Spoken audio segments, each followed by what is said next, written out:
Bienvenue dans Nos francophones ont du talent, votre nouvelle émission audio et vidéo de Choc FM 105.1. Une émission qui met en lumière le talent de ces nombreux francophones qui font vibrer et vibrer notre belle communauté multiculturelle. Un projet rendu possible grâce au gouvernement de l'Ontario. Bonjour à toutes, bonjour à tous et bonjour à toi Pascaline Lebras. Et tout d'abord un grand merci d'avoir accepté notre invitation pour cette interview sur les ondes de Choc FM 105.1. Une interview dans le cadre de notre nouveau projet Nos francophones ont du talent. Une émission rendue possible par le gouvernement de l'Ontario et qui met en avant toutes ces personnes qui font briller la communauté francophone par leur talent, par leur dévotion. Comment ça va aujourd'hui Pascaline ? Ça va très bien, vraiment contente d'être ici avec Choc FM aujourd'hui. Alors, on va pouvoir parler de toi, de ton parcours et puis de ce court-métrage Layers. Alors, avant toute chose, est-ce que tu peux te présenter, Pascaline, et nous dire un petit peu d'où tu viens, d'où tu es née? Donc, je suis originaire de France. Je suis née dans la banlieue parisienne, mais quand j'avais 2 ans, mes parents ont déménagé dans la campagne, à 1 heure de Paris. Donc j'ai passé toute mon enfance dans la campagne de Chartres, dans la région de l'Eure-et-Loir. Et j'ai aussi passé un peu de temps à Paris à la fin de mes années avant de venir au Canada. Donc j'ai fait mes études à Paris pendant 3 ans, j'ai vécu un peu là-bas. Et puis j'étais déjà dans l'objectif de vouloir un peu explorer le monde. Je faisais du tourisme, j'étudiais dans le tourisme. Et j'étais déjà dans l'idée de voyager et d'être bilingue anglais. Donc c'est comme ça que Toronto est un peu arrivé dans mes projets de voyage. Et donc en 2011, j'ai eu un visa pendant 1 an, un visa vacances-travail pendant 1 an, où j'ai pu découvrir la ville de Toronto. J'avais aucune idée de ce que je voulais faire, à part juste pratiquer l'anglais, vivre dans une autre culture. Et Toronto, c'était un peu la curiosité de cette ville très multiculturelle qui m'intéressait beaucoup. Donc, ça a démarré comme ça. Et après quelques mois dans la ville, j'ai senti qu'il y avait quelque chose ici pour moi, qu'il fallait que je reste plus longtemps qu'1 an. Je ne savais pas ce que c'était, mais il y avait quelque chose qui me faisait penser qu'il y avait un avenir avec quelque chose que je devais un peu explorer. Donc c'est comme ça que j'ai réussi, après, j'avais 23 ans à l'époque, j'ai réussi à travailler à temps plein pour une agence de voyage, pour un tour opérateur. Donc à l'époque, j'étais pas du tout dans les arts, j'étais dans tout ce qui était corporate et j'ai travaillé avec eux pendant 7 ans et demi. Et à cette époque-là, je faisais de la vente. Tous les ans, j'avais l'opportunité de voyager avec eux. Donc j'ai vraiment eu des belles opportunités de voyage et en même temps, parallèle, j'ai fait des rencontres extraordinaires à Toronto qui ont fait que c'était devenu mon nouveau chez moi. Alors avant de parler un petit peu de tout ce qui a fait que ton séjour ici à Toronto soit ce qu'il est, ce qui t'a amené aussi au monde des arts, est-ce que tu peux nous raconter un souvenir de ton enfance, quelque chose qui t'a marqué? Alors ça peut être en lien avec ta carrière d'artiste maintenant, quelque chose qui n'a rien à voir, mais quelque chose qui, en tant qu'enfant, toi, t'a marqué.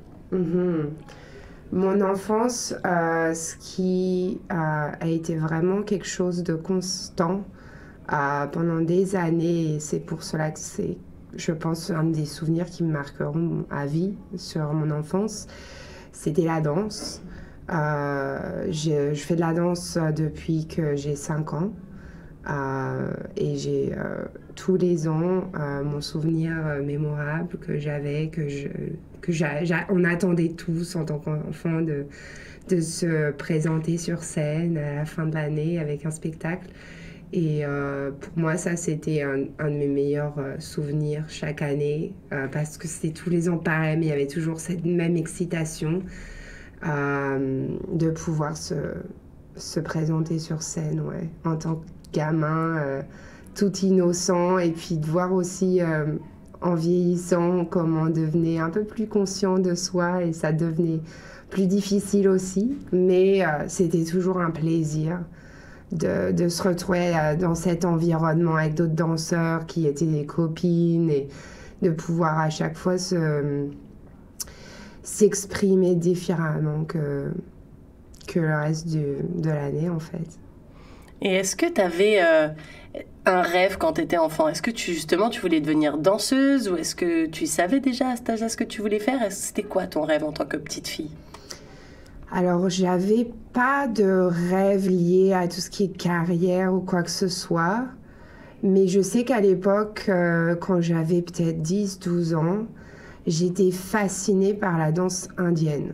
J'ai la culture indienne, la danse indienne. Je trouvais ça magnifique. J'étais allée voir un spectacle à Paris, un peu en mode... Bollywood. Ouais, et c'était un peu... voilà, j'aimais les couleurs, la musique, l'énergie, tout ça. Et donc, le rêve en soi, c'était d'aller en Inde un jour. Mais de manière générale, j'ai toujours eu cette curiosité de voyager dans le monde. Donc l'Inde, c'était un peu le premier pays. Ensuite, il y a eu le Brésil. J'ai toujours eu un désir d'aller au Brésil. Et j'ai réussi à aller en Inde. C'était mon premier voyage en travaillant avec ce tour opérateur. Le Brésil, ça va venir très bientôt, je pense. Ah. Alors, à quel instant, comment tu as su dans ta vie, c'était quoi le déclic où tu t'es dit « j'ai envie d'être artiste » ? Parce que là, ok, t'es arrivé au Canada, tu sentais qu'il y avait quelque chose de différent, une atmosphère qui te donnait envie de rester. Tu travaillais dans le monde du tourisme, t'avais l'air de t'éclater, t'avais l'air d'apprécier ce que tu faisais au quotidien. Mais si on se voit aujourd'hui, c'est pas parce que tu fais du tourisme. Si on se voit aujourd'hui, c'est parce que tu fais partie du monde du 7e art, comme on dit. Et à quel moment, qu'est-ce qui t'a donner le déclic pour te dire oh là là mais en fait j'ai envie d'être artiste, j'ai envie de rentrer dans ce monde, j'ai envie de même pourquoi pas commencer à faire de la réalisation un petit peu. Alors il faudra donner le contexte de plusieurs années pour arriver à cette réalisation. Je dirais le point tournant ça serait la pandémie et je pense que ça autour de moi il y a eu beaucoup d'histoires comme ça sur comment la pandémie, ça a remis en question beaucoup de gens et ça m'a remis en question. Donc pour donner un peu un contexte sur mon parcours, c'est que j'ai d'abord commencé à faire de la photo. Et ça a été justement les voyages. Où quand je suis arrivée ici, d'être dans un autre environnement, j'ai commencé à avoir un regard différent sur le monde autour de moi. Et j'avais envie de le capturer avec les images. Donc ça a commencé un peu comme ça. C'est comme ça que j'ai investi dans un appareil professionnel. Et ensuite, j'étais passionnée de photos quand j'étais en voyage. J'étais dans ma bulle, en fait. À chaque fois que je partais dans des contrées étrangères. Et ça a duré pendant des années. Puisque, comme je te disais, j'ai travaillé pendant plus de 7 ans pour cette entreprise. Donc la photo en soi, c'était une passion. Je ne me considérais pas comme artiste. Je faisais de la danse, je faisais de la photo, mais je ne disais jamais aux gens « je suis artiste ». J'étais juste « oh, j'aime bien faire ça, j'aime bien faire ci ». Comme si la photo, c'était juste une passion, en fait. Tu voulais pas prendre l'étiquette de l'artiste en tant que tel. C'est ça. Et puis je pense que c'était aussi sur le plan personnel, un peu plus personnel, où je n'avais pas forcément envie de me donner un titre, un label, et aussi parce que je ne me considérais pas comme quelqu'un qui avait un talent avec cela. C'était juste moi qui faisais ma vie et qui était dans ma bulle, comme je disais. Maintenant, 2020, la pandémie nous a tous un peu chamboulés et pour moi, c'était assez radical puisque j'ai perdu mon emploi étant dans le tourisme. Ça a été assez vite pour prendre ce genre de décision.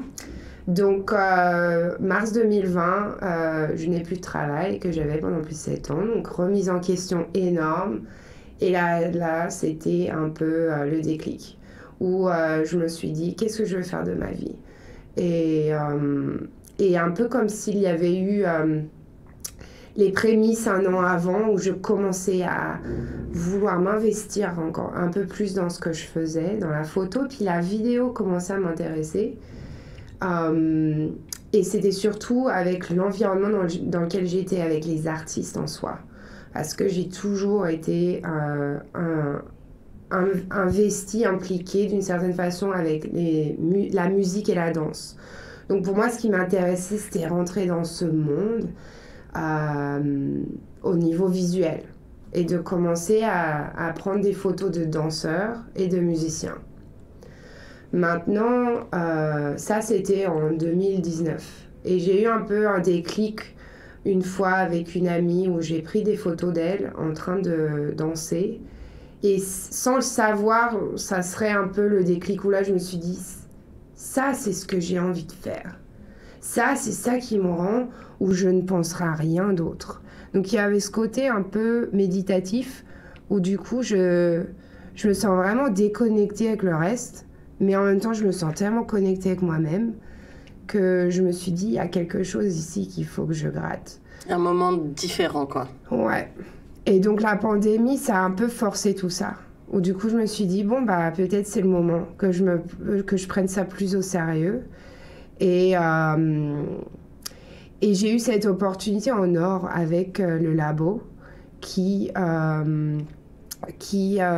offrait un mentorat pour apprendre à faire un court-métrage documentaire. Moi qui n'y connais rien, parce que j'ai toujours appris sur le tas, la photo surtout, la vidéo encore plus. Je n'avais aucune expérience dans le cinéma, je n'ai jamais rien fait dans ce milieu, mais j'avais envie d'apprendre et j'avais envie de découvrir un peu c'est quoi ce monde-là. Donc j'ai fait ce mentorat qui était la première moitié de 2021. Donc oui, ça a démarré en décembre 2020, mais c'était de janvier à juin, juillet 2021, tout ce programme, où j'ai eu cette opportunité d'être mentorée par cette réalisatrice Katia Café-Fabrici pendant 6 mois, qui est assez de renommée dans la communauté francophone au Canada. Et ça a aussi été, je pense, un gros déclic pour ce que je fais aujourd'hui en tant que réalisatrice et vidéographe. Et est-ce que, malgré le fait que ce soit relativement récent, est-ce que tu as quand même en tête un obstacle ? Alors, j'ai tendance à dire obstacle, mais tu peux appeler ça un bâton dans les roues, un moment de doute, quelque chose qui t'a peut-être mis des doutes dans la tête, ou à un moment donné, tu t'es dit c'est plus difficile que je le pensais, ou j'aurais pensé que ce serait peut-être plus simple, parce que tu as quand même été vachement entourée dès le début, tu as eu cette chance grâce notamment au labo. Mais voilà, est-ce qu'en tête, tu as un moment qui était un moment difficile et que tu as réussi à traverser ? Les moments difficiles, je pense qu'on en a tout le temps en tant qu'artiste.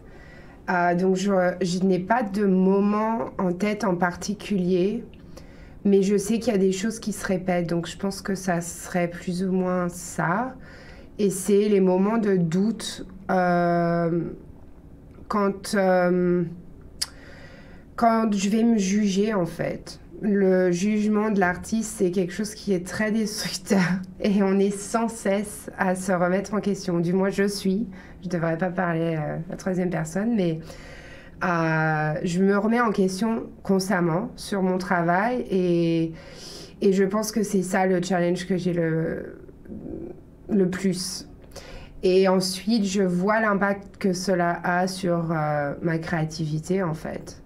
Et en parallèle, ce qui est intéressant, c'est que justement, en utilisant cette créativité, c'est aussi un moyen de faire face à ces challenges et de surmonter ces challenges. Mais je pense que le souci qu'il y a à Toronto spécifiquement, de ce que j'ai vu avant d'être moi-même considérée artiste, mais être entourée d'artistes constamment et maintenant d'être dans le milieu, c'est très difficile de vivre à Toronto en tant qu'artiste à temps plein. Et donc, le challenge, je dirais, qui s'opère, c'est d'arriver à être artiste à temps plein. Et malheureusement, ça prend du temps. Ça demande beaucoup de patience, et chose que je n'ai pas forcément, mais j'ai appris au cours des 2 dernières années. de comprendre que c'est étape par étape, de savoir où on va. Et malheureusement, de devoir survivre encore plus depuis ces 2 dernières années, parce dans l'environnement dans lequel on vit aujourd'hui, qui devient très difficile économiquement, de pouvoir être impliqué à 100% à chaque fois est quelque chose de très difficile, ouais. Donc je pense que ça serait mon challenge principal, c'est de me sentir investi à 100% à chaque fois. Et pour remettre en cause cette idée de survie, en fait. Alors là, on parle également aussi de ce court-métrage, Layers. Est-ce que tu peux nous expliquer le moment où tu t'es dit, OK, j'ai suffisamment de connaissances maintenant, puis je pense que c'est arrivé sûrement après ces 6 mois de mentoring avec le labo. Donc, quel est le moment où tu te dis, bon, il me semble que j'ai suffisamment de bagages, j'ai suffisamment peut-être de connaissances, et puis de toute façon, comme on dit toujours, les artistes, en vrai, ils sont jamais vraiment prêts, sinon on se lancerait jamais. Si on attend d'être parfait, on sera jamais parfait. Mais à quel moment tu te dis, OK, je pense que c'est mon moment et je vais me lancer dans ce court-métrage qui s'appelle Layers. Alors, Layers, ça a été une expérience vraiment intéressante puisque ça a un peu été le déclic pour me donner une direction de quel genre de film je veux faire. Et moi, ma façon de travailler, elle est c'est beaucoup à la dernière minute, c'est beaucoup sur la spontanéité, où je me dis, voilà, j'ai cette chose-là qui rumine depuis très longtemps, il faut y aller. Mais je le fais à un moment qui peut parfois être très inattendu pour moi-même, en fait. Et du coup, décembre 2021, donc j'avais fait ce mentorat pendant 6 mois, en début d'année de l'année dernière. Et ensuite, j'ai en effet appris énormément, surtout sur la partie pré-production, en fait. Parce que pour moi, j'étais plus sur l'action à filmer. Avant, c'était ça qui me branchait, mais j'ai jamais eu cette expérience de pouvoir écrire. Et à ce moment-là, j'avais plein d'idées en tête, mais j'avais cette personne dans mon entourage et je savais que j'avais une histoire à raconter avec cette personne, son histoire. Et liée à la danse, donc pour retourner un peu en arrière, voilà, mon premier court-métrage, c'était mon parcours et la relation que j'avais avec la danse. Et ensuite, c'est la direction que j'avais envie de prendre avec mes films. Et donc, l'idée, c'était, voilà, je veux raconter une histoire et cela va être à travers la danse.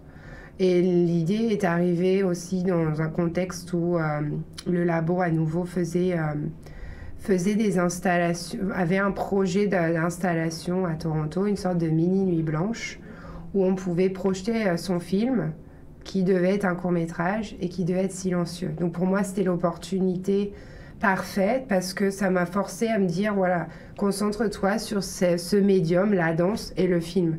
On n'a pas besoin de documentaire avec une voix off, avec quoi que ce soit. Et ça, c'était la chose que j'avais envie d'explorer. Donc les choses sont arrivées où je me suis dit, là, il faut que j'y aille. C'est ça que j'ai envie de faire et c'est ça que je veux créer. Et donc, c'est pour ça qu'en décembre, littéralement, j'ai fait ce film qui dure 5 minutes, je crois. J'ai fait beaucoup de rencontres avec le personnage principal, où j'ai fait des entrevues, en fait, pour justement donner un sens à cette histoire et ne pas seulement me dire... Ça, c'est mon interprétation de ce qu'il a vécu et c'est comme ça que je vais le filmer. Pour moi, c'était vraiment une collaboration avec le personnage et non pas juste toi, tu vas être dans le frame et puis je vais te filmer et puis voilà, basta. Et donc ça s'est fait en même pas 1 mois, quoi, parce que j'avais un deadline et du coup, j'y suis allée, quoi. J'ai filmé en 2 jours et j'ai édité en 1 semaine. Enfin, c'était un peu la folie, ouais. Mais qu'est-ce que tu as voulu montrer au monde justement à travers ce cours? Parce que même en plus 5 minutes, c'est super court pour arriver à l'essentiel de ce que tu veux dire et montrer. C'est des fois plus difficile de le faire sur une petite période que sur quelque chose qui dure plus longtemps. Qu'est-ce que tu as exactement voulu montrer au monde? Sur quoi tu as voulu attirer le regard dans ce court-métrage?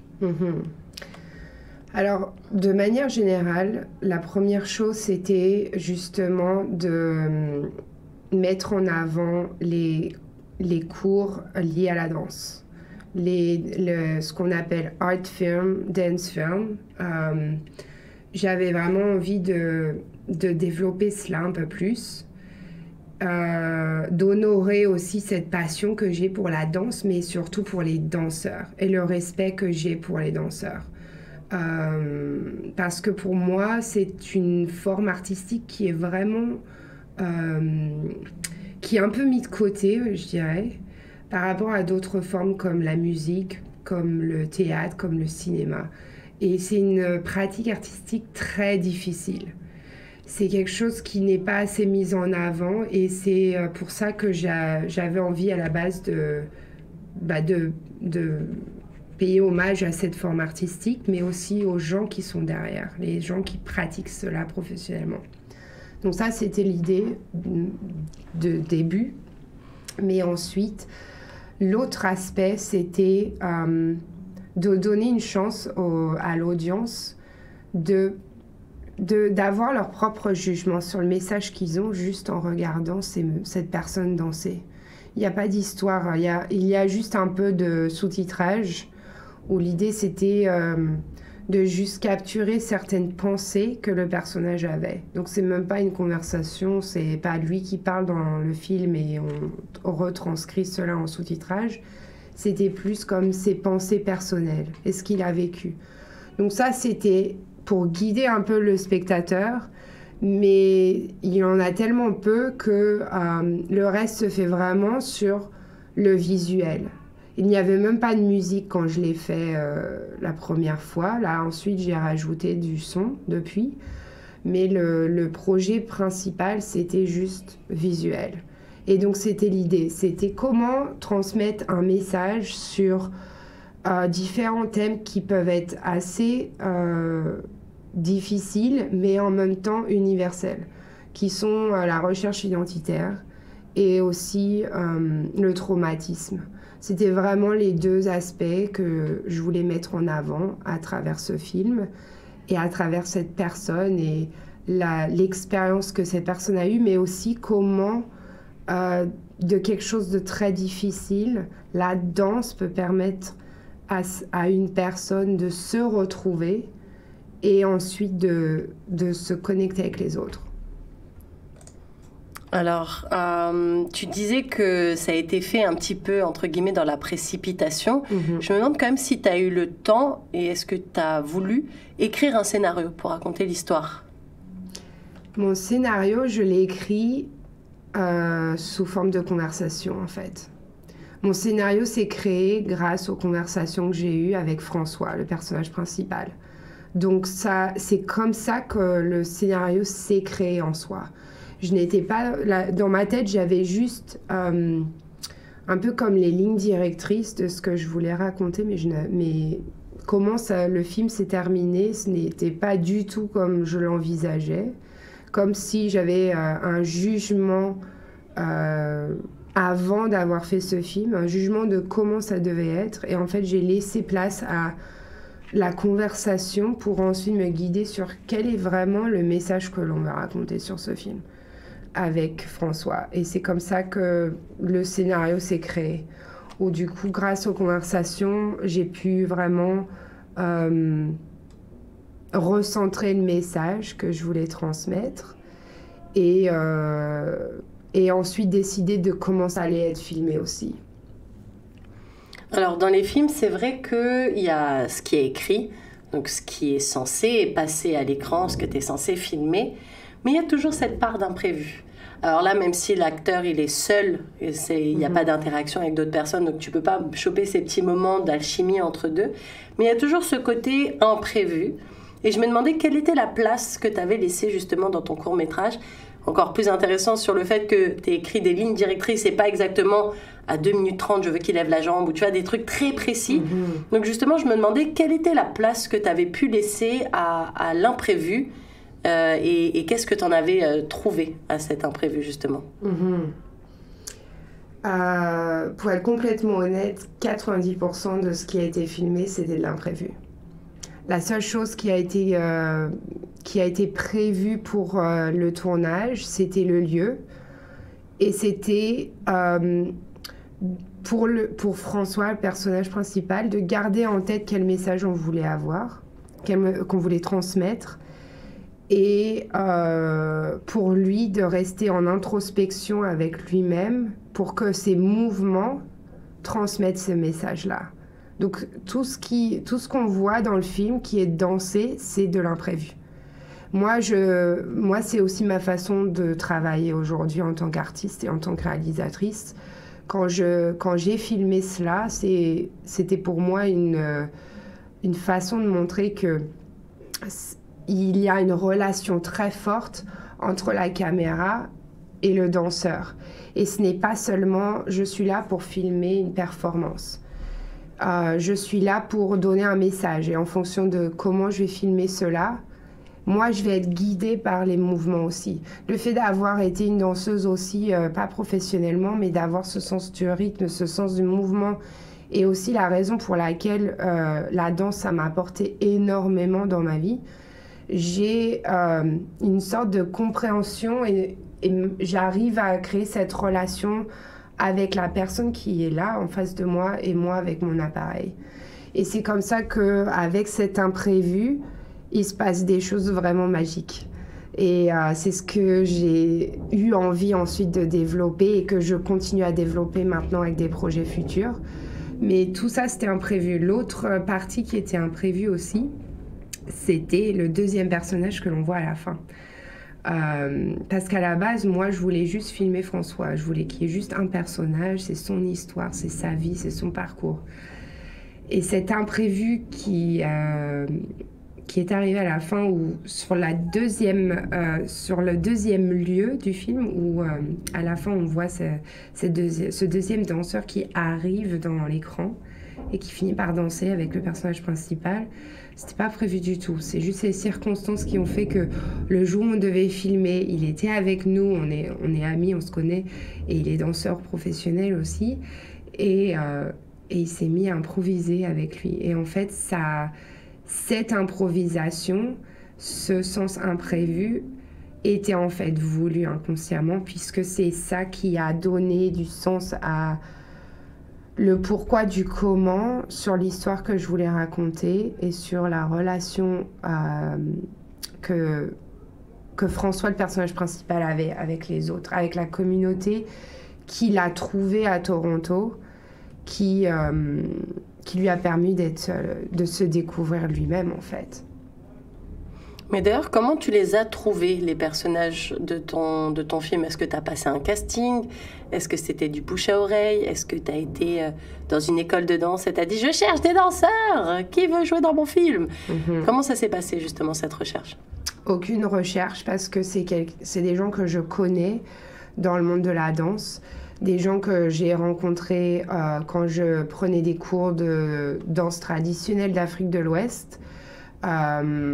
Pour une partie, pour d'autres, ça a été complètement sur le dance floor. Et comment ces gens-là sont devenus des gens clés dans ma vie. Non pas seulement par l'amitié que j'ai créée avec eux, mais parce qu'ils ont des parcours tellement intéressants que pour moi, c'est ça en fait que je veux transmettre dans mes films. Donc, à l'avenir, je vais peut-être avec des gens que je ne connais pas, mais je sais que j'ai tellement de gens que je veux mettre en avant dans mes films, dans le monde de la danse spécifiquement, que du coup, j'ai même pas besoin de faire de casting, ce qui facilite les choses en quelque sorte, mais en même temps, c'est parce que pour moi, je ne fais pas ça pour juste le faire pour moi-même. Pour moi, ce qui est vraiment important, c'est l'aspect collectif du travail que je fais, puisque c'est aussi grâce aux artistes que j'ai réussi à me découvrir en tant qu'artiste. C'est eux qui m'ont inspirée d'une façon aujourd'hui où je ne serais pas là où je suis aujourd'hui si je n'avais pas eu toutes ces expériences dans ma vie personnelle. Donc aujourd'hui, c'est pour ça que pour moi, ce n'est même pas une question en fait de me dire qui c'est que je veux mettre en avant, parce que il y a une communauté extraordinaire d'artistes à Toronto que je veux mettre en avant. Donc avant que je puisse passer avec des castings où je suis sûre qu'il y a d'autres gens talentueux que je n'ai pas encore rencontrés, j'ai aussi une bonne poche de gens à mettre en avant tout cela, ouais. Un bon vivier d'amitié autour de toi, c'est ça? C'est ça, ouais. Alors, comment est-ce que tu qualifierais le style de ton court-métrage? Alors, c'est toujours dur des fois de mettre des étiquettes sur les trucs et tout, mais si tu devais te donner toi-même, tu peux créer un mot, hein, ça ne me dérange pas, mais si tu devais créer ou mettre juste un label sur le style de ce court-métrage, Layers, comment tu l'expliquerais? Je pense que je le décrirais comme expérimental, du fait que ça reste quand même une pratique que j'ai démarrée il y a 2 ans maintenant. Donc moi, en tant qu'artiste, d'expérimenter cette forme de court-métrage, mais aussi du fait que ça ne touche pas forcément... ça ne va pas refléter les structures habituelles d'un film. Je n'ai pas forcément envie de faire du copier-coller de ce qui s'est déjà fait.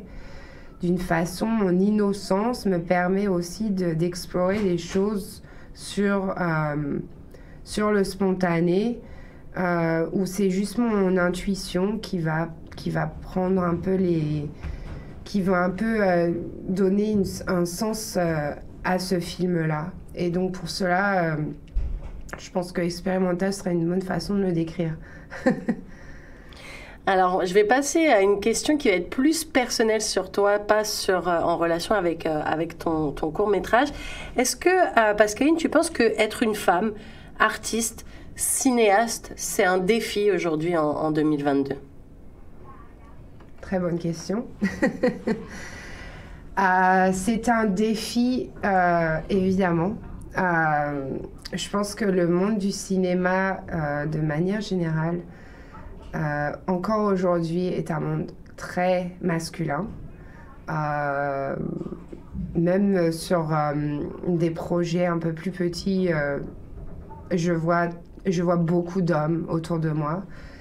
Moi, j'ai mon énergie masculine en soi qui fait que j'arrive à me faire une place dans ce monde. Mais c'est très difficile, ouais. Il y a encore beaucoup de choses qui ne sont pas encore discutées, je pense. Et je dirais... C'est compliqué comme sujet. Hein. C'est compliqué parce que c'est vrai. Ouais, c'est ça. C'est toujours plus compliqué de mettre le doigt sur quelque chose qui est vrai et actuel. Parce que même, c'est marrant, tu parles d'énergie masculine. J'aimerais bien que tu développes un peu plus ça, en fait. Parce que est-ce que ça veut dire que quand on est, entre guillemets, pas faible, parce que j'aime pas ce mot, mais quelqu'un de plus en retrait, si on est une femme plus en retrait, tu penses que c'est beaucoup plus difficile de montrer que nous aussi, on est là, nous aussi, on a des choses à dire. Et je pense que ça, ce n'est pas forcément une question de genre. Je pense que c'est une question de personnalité, qu'il y a certains domaines où on ne donnera pas autant de chance aux gens qui sont malheureusement plus sur la réserve. Ce sera juste beaucoup plus difficile pour eux. C'est pour ça qu'aussi ça a été difficile pour moi, pas parce que je suis quelqu'un de réservé, je suis quelqu'un de très ouverte, mais il y a eu tout un parcours que j'ai dû faire face pour comprendre qui j'étais en tant qu'artiste, pour qu'ensuite je puisse vraiment me dire, voilà, je suis là et c'est ça que je veux faire. Et ça, malheureusement, c'est quelque chose qui est beaucoup plus difficile pour les femmes parce que justement, elles n'ont pas ces opportunités de s'exprimer autant. On ne donne pas assez la place aux femmes de s'exprimer juste pour elles, qu'elles savent exactement ce qu'elles veulent ou ce qu'elles ne veulent pas. Donc du coup, de ne pas donner cette parole, je pense qu'il est nécessaire pour n'importe quelle personne dans ce monde, fait que les choses sont encore aujourd'hui beaucoup plus décalées et qu'il n'y a pas cet équilibre forcément dans le monde du cinéma, mais je pense que c'est dans plein d'autres domaines. Et dans le monde artistique particulièrement, il y a des choses qui ne sont pas dites. Et malheureusement, je pense qu'il y a des conversations qui se font de plus en plus. Et les technologies ont permis aussi, je pense, de pouvoir avoir cette parole-là. Donner cette parole qui n'est pas forcément aussi évidente en face à face. Par technologie, tu parles par exemple des réseaux sociaux. C'est ça, oui.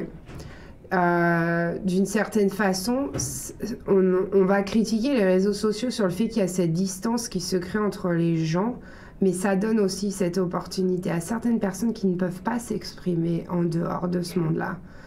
Pas forcément, mais pour n'importe quelle raison. Ça peut être même des raisons politiques. On voit ce qui se passe en Iran avec les femmes.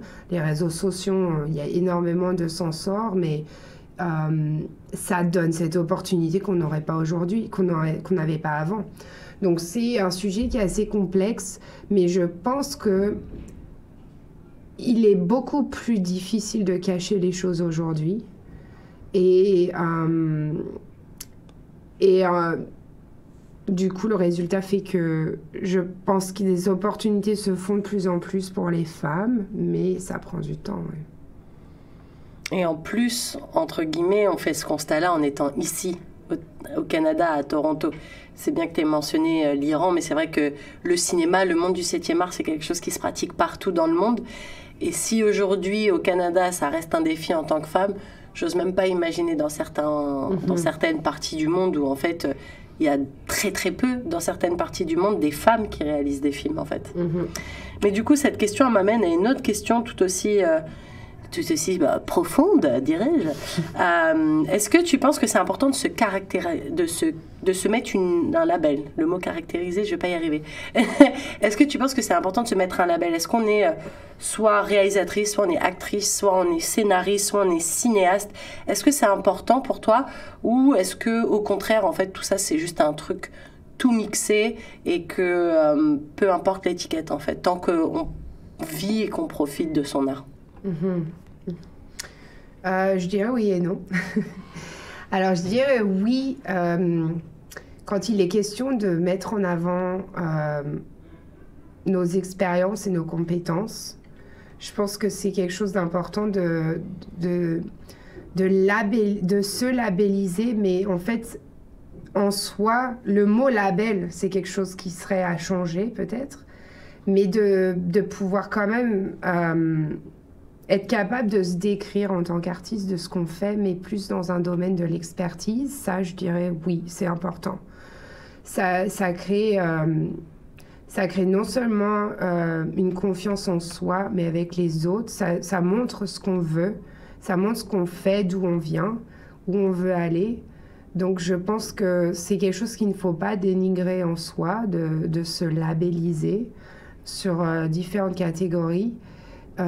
Surtout pour les artistes multidisciplinaires, je pense que c'est important de dire non, je ne suis pas que danseuse, je suis aussi chorégraphe, je suis aussi directrice du mouvement. Enfin, une danseuse ou un danseur peut avoir tellement d'autres choses qui sont liées à cette pratique dans le même domaine que le film. En soi, moi, à la base, je suis photographe. Donc, je peux dire je suis photographe. Mais ensuite, moi, le jeu que j'ai avec l'image, la relation que j'ai avec l'image, ensuite s'étend à la vidéo, à maintenant la réalisation, le montage aussi. Donc, en soi, je peux dire tout cela, mais à la fin, qu'est-ce que je suis? Je suis une artiste. Et donc, c'est pour ça que je dirais oui et non, parce que non, pour le fait que, justement, je pense que c'est bien de laisser la place à une sorte de liberté et de ne pas avoir à catégoriser les gens tout le temps. Encore plus quand on est dans le monde des arts où un artiste peut changer constamment. peut évoluer constamment. Parce que l'idée d'artiste, en tout cas pour moi, c'est qu'on a une créativité qui déborde et qu'à un moment, il faut faire un choix. Alors on se concentre sur une certaine façon de créer et de s'exprimer. Mais demain, ça peut être complètement différent. C'est ça la beauté des arts aussi, c'est qu'on ne sait jamais des fois où ça peut nous emmener et ce qu'on peut apporter au monde. Donc de ne pas se labelliser, je pense, donne cette opportunité aux artistes. Et c'est pour ça que ça donne une certaine liberté aussi aux gens de voir que ce n'est pas juste une personne qui a fait ça pendant toute sa vie et c'est tout ce qui va se passer. Il n'y aura rien d'autre. Alors, on se voit aussi dans le cadre de ce festival Ciné Franco. Comment tu te sens à quelques jours de présenter ton œuvre et de la rendre publique? Parce que comme on le disait aussi, quand tu fais quelque chose d'artistique, c'est pas que pour le garder pour toi, c'est aussi pour le montrer à la terre entière. Là, du coup, Layers va être entre les mains du public d'ici quelques jours dans ce fameux festival Ciné Franco. Comment tu te sens, Pascaline, à quelques jours? Je me sens un peu nerveuse, j'avoue. Aussi nerveuse que d'être ici aujourd'hui, mais c'est de la bonne nervosité. J'ai de la gratitude énorme pour où je suis aujourd'hui avec ce que j'ai fait. J'ai plein de gens à remercier pour cela, mais Ciné Franco, je pense que c'est vraiment, je le vois comme vraiment un tournant dans ma carrière où non seulement je suis à Toronto en tant que francophone et ce festival représente la francophonie du cinéma au Canada. Donc ça a du sens en soi que j'en fasse partie. Mais en parallèle de me dire que ça fait seulement 2 ans que j'ai commencé cela et de voir que je peux avoir un film qui va passer sur grand écran. En fait, je ne me rends pas vraiment compte. Je me dis juste, ok, bon, bah, c'est ça qui va se passer. Et en même temps, c'est vraiment excitant, quoi. Parce que je pense, quand on a le moins d'attentes, qu'on apprécie encore plus les choses quand elles viennent à nous, en fait. Et est-ce que tu en as parlé à ta famille justement de ce festival, que ton film il va être projeté? Parce que je pense que tu es venu ici, tu as dit avec un PVT, donc je pense que tes parents n'étaient pas avec toi dans ta valise, tu n'as pas pu ramener ta famille. Comme plein d'entre nous, hein, on est venu avec des valises et une communication WhatsApp avec nos familles justement. Mais je me demandais si tu avais pu leur en parler. Est-ce que tu es fière au point de leur en avoir parlé justement? Complètement. Mes parents, ils me suivent depuis le début sur mon parcours, même avant que je fasse des arts.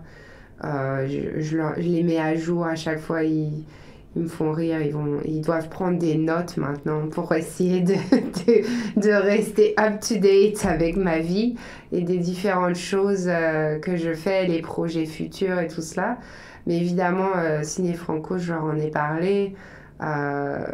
Parce que moi, d'en faire partie, c'est ma fierté personnelle, mais c'est, je pense, leur fierté à eux plus que la mienne, en fait.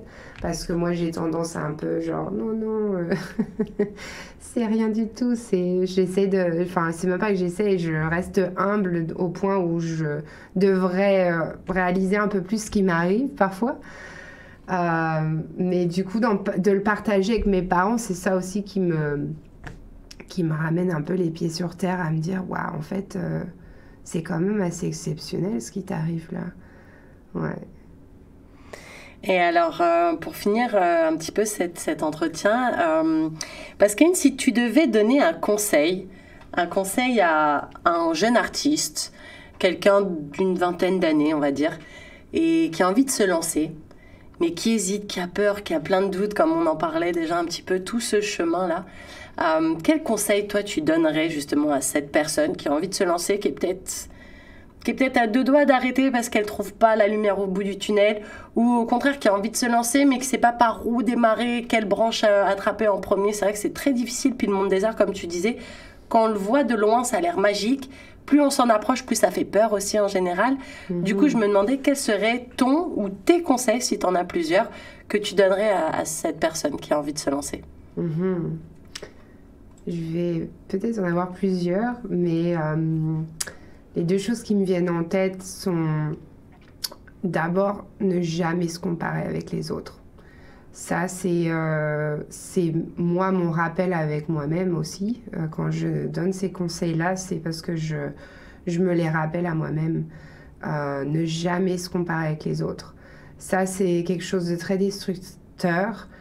Et surtout, la génération d'aujourd'hui... Bon, maintenant, je suis dans ma trentaine, mais on est tout aussi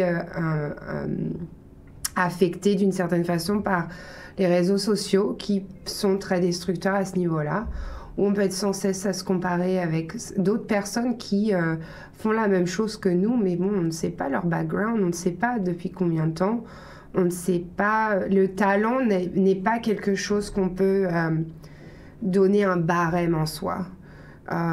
C'est pour ça que je dirais numéro 1, ne jamais se comparer. S'inspirer des autres, oui.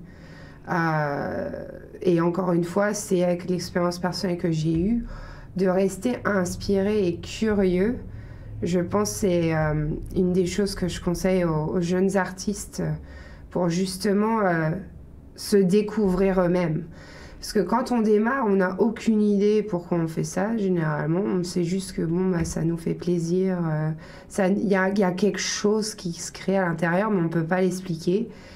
Et ensuite, de rester curieux et de rester inspiré, c'est là que les opportunités arrivent. Quand je dis opportunité, je ne parle pas de travail. Moi, à la base, c'est justement aussi parallèle avec ce conseil-là, c'est de faire les choses parce qu'on veut le faire par amour et pas parce qu'on veut avoir un chèque à la fin du mois. Moi quand j'étais dans le monde du bureau, du 9 to 5, mon salaire est garanti tous les mois et je me retrouve dans ma trentaine à être artiste, à ne même pas savoir comment le mois prochain va ressembler. Et pourtant, j'ai réussi à me faire mon chemin. Pourquoi ? Parce que je le fais parce que I care. C'est vraiment une expression qui, pour moi, en anglais, a plus de signification, mais de le faire vraiment parce que ça importe. Parce que ça importe. Et je pense que c'est avec cela qu'on a le moins d'attentes et le moins de déception. Donc c'est un peu un mélange de tout ça, mes conseils, je dirais. Ouais. Être inspiré, ne pas se comparer avec les autres et le faire parce que ça vient de nous, quoi. Ça vient de nulle part d'autre. Le faire pour soi et pas le faire pour les autres, tout en sachant que l'art est fait pour être vu par les autres. C'est ça. C'est ça. Pascaline, est-ce que, juste avant de se quitter, tu peux nous parler en 2-3 mots de ton film pour donner aux gens justement cette envie d'aller se rendre au Ciné Franco et d'aller voir ce court-métrage Layers. Donc le film Layers, c'est un court-métrage 5 minutes qui retrace le parcours de cet homme qui vient du Rwanda et qui a immigré au Canada il y a plusieurs années. En arrivant sur le territoire canadien, il n'avait aucune idée vraiment de qui il était. Il savait d'où il venait, mais il ne savait pas où aller. Et il y avait des conflits permanents avec son identité, justement en venant du continent africain et d'être immigré sur le continent nord-américain, où les cultures sont vraiment différentes, les valeurs sont différentes. Et grâce à la danse, cette personne a réussi à se faire un chemin, à trouver une sorte de paix intérieure et a pu se connecter avec une communauté qui aujourd'hui il considère comme sa famille. Et donc je dirais ce film retrace la vie d'une personne en particulier, mais je pense qu'il y a beaucoup de gens qui peuvent, surtout à Toronto, se connecter à cette expérience, puisqu'on est quand même dans une ville qui est faite majoritairement d'immigrés.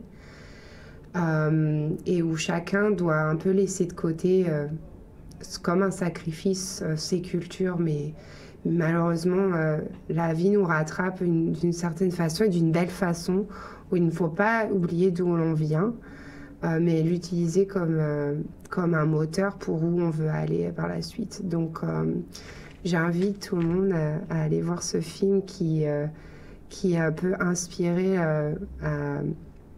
à se retrouver soi-même, mais aussi à passer un moment un peu en silence, puisque c'est un film silencieux qui est juste fait de danse et de son, de musique.